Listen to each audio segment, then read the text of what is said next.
This analysis examines the telephoto lens sequence in Alfred Hitchcock's Rear Window through the lens of Laura Mulvey's visual pleasure and narrative cinema, focusing on the concepts of the male gaze, scopophilia, fetishistic representation, and spectator positioning.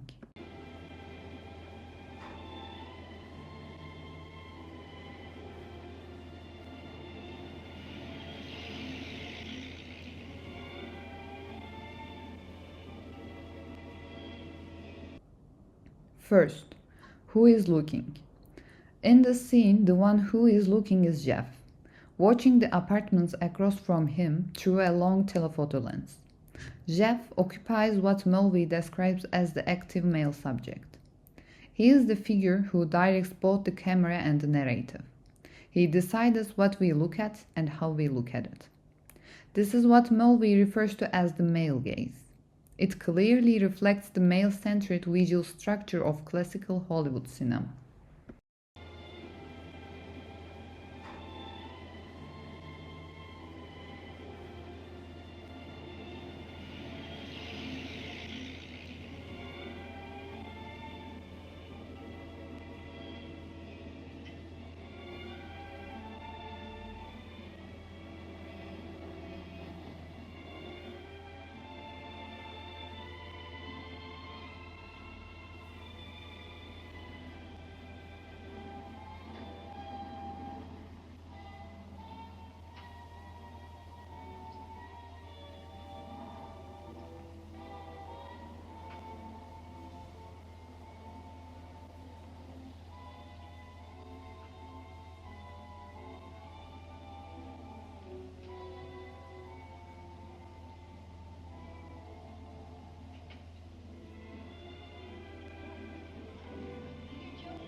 How is the female character framed?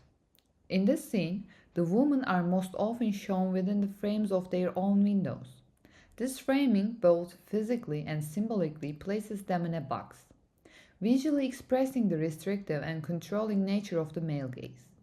Miss Torso's bodily movements and Miss Lonely Heart's solitude are aestheticized through the telephoto lens, turning their everyday lives into a staged performances.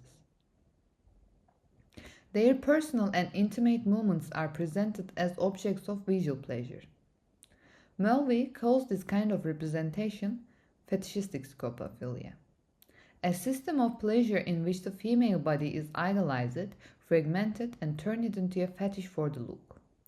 This is also a clear example of Mulvey's concepts of to be looked at-ness, the idea that the woman in classical cinema exists primarily to be watched. Who is being looked at? Jeff watched the entire apartment complex, from single women to married couples, from Miss Lonely Heart to Miss Torso. What is most striking, however, is that the people being watched are unaware of his gaze. In particular, the female characters become objects of Jeff's, and therefore the spectators. Look as they go about their everyday lives. What is being looked at is not only the characters themselves, but also their privacy. This dynamic is what Mulvey refers to as scopophilia.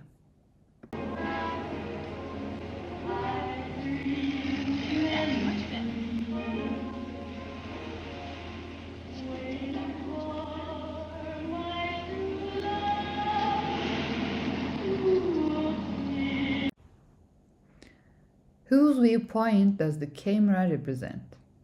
The camera directly represents Jeff's vision. The telephoto lens imagery fills the entire screen and forces the spectator to see through the same frame as Jeff.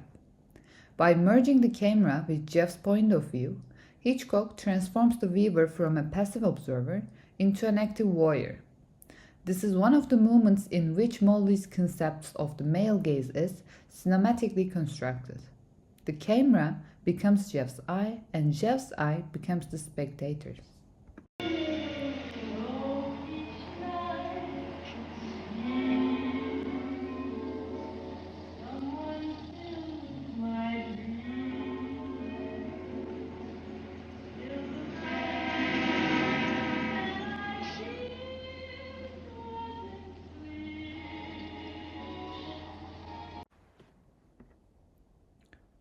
Where is the spectator positioned?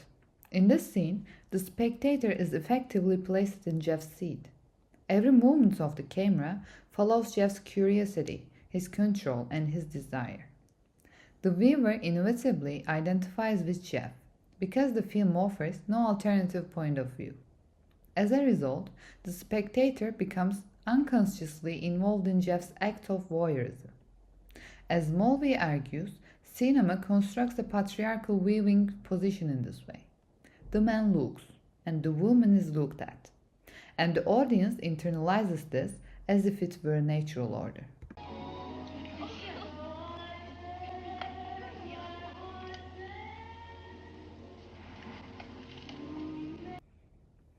If we sum up all of these points, the scene in which Jeff observes the entire apartment complex through his telephoto lens is one of the strongest examples of scopophilia in Rear Window. The camera, the narrator, and the spectator all align within the same line of sight. Women are watched in their private spaces, without their awareness. The scene clearly shows how, according to Mulvey, cinema creates a male dominant system of looking.